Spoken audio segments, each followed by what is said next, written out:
Hi everyone, it's Ardith, and today I'm excited to be back on the Hutson blog and YouTube channel with a video showing some ways to use your Gemini foil press that you may not have thought of before. Let's dive right in and start with a foiling technique that is really basic. Or is it? I've got my foil press plugged in and turned on to the lowest heat setting. It's already had time to heat up, and now I'm placing the Crafter's Companion Grande Dots foiling stamp onto the heating plate. Then I used some scissors to cut a piece of turquoise foil to cover a panel of white cardstock that was trimmed to 4 1/4 by 5 1/2 inches. I laid the foil shiny side down on the foil press, and then I placed my panel of cardstock over top. I tried to keep the rows of dots as straight as I could. I placed my top plate to complete the sandwich, and I set the timer to 15 seconds and hit start to heat it all up. This foil is heat-activated foil, and it's different from toner-activated foil that you might use with a mink or a laminator. It's important to be sure that you're using the correct foil for your foiling method. When the timer buzzer sounded, I took the whole sandwich out of the foil press and ran it through my Gemini Junior. And when it came out, I peeled off the foil, and voila! A perfectly foiled dotted panel. So far, so basic. Or is it? I used the magnetic tweezers that come with the foil press to lift off the foiling stamp, and I plugged the heating plate back in. Then I started to build a different kind of sandwich. This time I used the waste foil, and I placed it face down directly on the heating plate. Then I placed a cardstock panel on top of the foil. Because there's no foiling stamp involved, I needed to build a thicker sandwich this time, so that there would be enough pressure to apply the foil to the white cardstock panel. I used a double cardstock shim, really just an 8 1/2 by 11 sheet of cardstock folded in half, along with my magnetic plate from my Gemini Junior. I placed it on top, making sure that the top edge of the magnet was below the edge on the heating plate. Then I placed the top plate over the whole thing, and I adjusted the heat from low to medium. I set the timer for 45 seconds this time. In my experience, if you get less than stellar results with your foiling, it's because you needed either more heat or more time or more pressure. There are guidelines in the instruction manual, but they don't cover using your magnetic plate from your Gemini Junior in the foil press, so you may need to play around a bit to find the combination that works for you. Once it counted down, I again removed the whole sandwich from the foil press and ran the whole thing through my Gemini Junior. And here's what I got. I just removed the plastic backing, and I was left with a beautifully foiled piece of cardstock in the reverse pattern. Such an easy way to get 2 for the price of 1.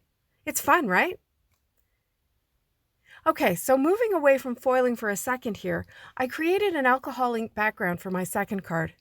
You're probably wondering why I would include this, but this next part is actually going to combine 2 foil press methods, and the first is to show that you can foil onto alcohol ink backgrounds made with Yupo paper.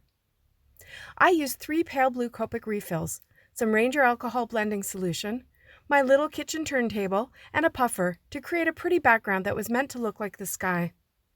I don't want to spend too much time on this since alcohol inks are not really the focus here, but I just kept building it up until I had it big enough for this 4-inch circle die, which I used to cut it out with. The second foiling method I'm showing on this card is how I used a template to position my foiling. To show you that, I turned the circle over, and using the grid lines on my glass media mat and a pencil, I drew lines to divide the circle into 8 sections, like a pizza.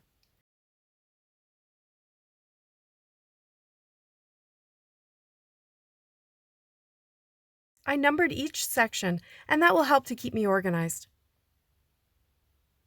On my foil press, I have a piece of vellum taped down, and it has a circle cut out of it that's the same size as my Yupo panel.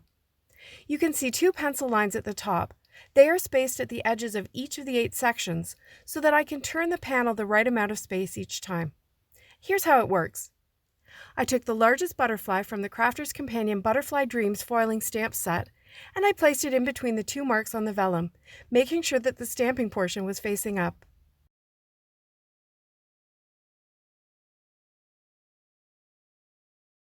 Then I cut a little piece of silver shimmer foil, just enough to cover the butterfly. I put my Yupo panel face down over top, lining up section 1 with the 2 lines on the vellum template. Because I was using a foiling stamp, this time the heat was back to low and I only needed about 15 seconds. In fact, I felt better about these settings because I'm sure at some point Yupo, which is not actually paper but a plastic non-porous surface, would melt, and I didn't want that happening here. I placed the top plate on, waited through the timer, and then ran it through my Gemini Junior. And here's the result: a perfectly placed little butterfly on the edge of my sky panel. There's no need to move the butterfly stamp because I was moving the panel from one section to the next, working from 1 to 8 until I had all of the butterflies done.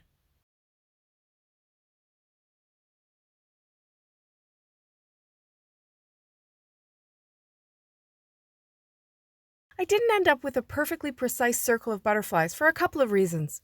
Sometimes the vellum shifted a bit. Sometimes I didn't have the panel exactly in the right place. My lines probably aren't geometrically accurate. And finally, on the very last butterfly, the stamp actually slipped a little bit in my Gemini Junior. I think that was due to the fact that my heating plate was warping a bit and my sandwich wasn't tight. I found that the easiest way to fix the warping is to just set the cooled down heating plate on my desk and place my Gemini Junior on top of it. It's heavy enough to slowly straighten out the heating plate. Anyway, butterflies are flighty like that, so I didn't worry too much about it. That silver sparkle is really pretty. But I took it up a notch by grabbing one of the smallest butterfly stamps and repeating the process. This time I used the same turquoise foil from before, and I placed my panel so the line between sections was in the middle of the 2 pencil lines on the vellum. It did take some time to do all 16 of the little foilings, but in the end I had a pretty sky that was full of sparkle and shine. To finish this card, I trimmed the turquoise dot panel with a pierced square die, and I adhered it directly to a white card base. I cut a sentiment from my Yupo panel using the Best Day Ever die from Essentials by Ellen Instant Photo Frames die set. I glued the Yupo panel to a white circle cut to the same size and popped it up on the card. So this card has 3 techniques: reverse foiling, foiling on Yupo, and using a template to position the foiling. The next technique is one I call selective foiling. I've done it a number of times and there's lots of ways you could do it.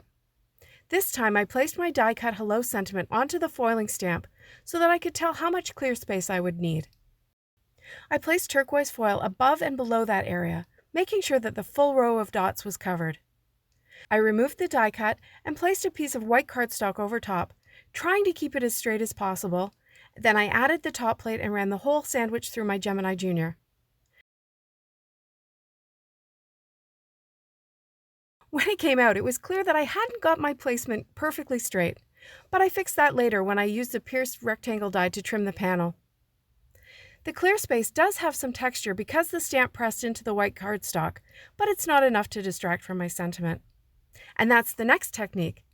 I followed the same process as reverse foiling to foil my die-cut sentiment. I placed a piece of turquoise foil face down on the heating plate, and then I put my die-cut face down on top of it.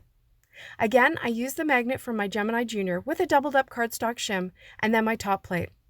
And again for this sandwich, I turned up the heat to medium and the time up to about 45 seconds.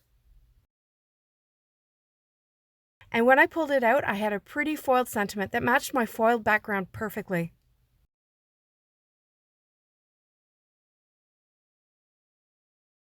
To finish this card, I simply adhered the polka dot panel to a white card base. I cut another hello and stacked them together before gluing the sentiment in place in that clear space. Next, I used a Stampin' Cut foiling stamp called Vintage Doily. This type of stamp is darker gray than the regular stamps that don't cut, so you'll always know what you're working with. This type of stamp has a different kind of sandwich. This time I started with the metal shim that comes with the Gemini foil press directly on the heating plate. Then I placed the stamp with the stamping and cutting side face up on top of that. This time I used some Aurora foil. It's silver with a beautiful iridescence. I cut enough to cover the stamp and then placed my cardstock over top. Next, I added the metal shim that came with my Gemini Junior. This will add some thickness to the sandwich and also protect the top plate from being cut. I left this at low heat and set the timer to about 20 seconds, but I think I might try it at medium heat next time to be really sure to get all the intricate little areas perfectly transferred. I cut and foiled 2 of these to put together to make one kind of circular mandala shape for a 5.5 by 5.5 inch card. Now, cutting those doilies left me with the negative bits of foil, and I thought it would be fun to get another card out of this, so I used the same reverse foiling technique that I used earlier. I placed the two half doilies together on the heating plate, shiny side down. Then I placed a 5x5-inch piece of cardstock over top, and I built up my thicker sandwich again: cardstock shims, magnet, and top plate. I adjusted the temp to medium and the timer to 45 seconds, and I ran it through my Gemini Junior. It looked gorgeous when it came out, and then I remembered to take off that plastic coating. The foil is smooth and flush with the cardstock with this method. There's no letterpress effect like there is when I use the foil stamps. And this next part was really just an experiment. I wondered if I could ink blend over top of the foiling, and it worked really well. I masked off portions of the full doily, and I blended a rainbow of Catherine Pooler inks over top, using a life-changing blender brush. To avoid having to mask the outside edges, I just went in heavy in the center, and I faded out towards the edges. I buffed the whole thing with a paper towel when I was finished to pick up any ink that had settled on top of the foil. In the end, I'm not sure this card needed the ink blending since there's quite a rainbow in the iridescent foil, but it's good to know that it's possible. For my sentiments for these two cards, I followed the same process as previously to foil an Essentials by Ellen Celebrate die cut. So, thick sandwich, medium heat, and about 45 seconds. I ran it through my Gemini Junior, and then I removed the plastic layer to free up the perfectly foiled die cut. And this time I noticed that I also had a perfect negative sentiment foiled onto the cardstock, so I trimmed that to become the sentiment strip on the other card. And here it is. I popped up the two doily pieces and then popped up the iridescent sentiment strip over the break in the middle. I added two white mats on a white 5.5 by 5.5 inch card base. For the other card, I backed that foiled sentiment onto a black sentiment strip. I added a black mat underneath the doily panel and adhered it directly to a white card base. And here are all four of the cards. I had so much fun using these techniques with my foil press, and I'm sure there's even more that I haven't thought of. If you have any, please share them in the comments below. If you enjoyed this video, please give it a thumbs up and subscribe to this channel for more inspiration. Product links are below in the description and also on the blog. Thanks so much for watching. See you next time.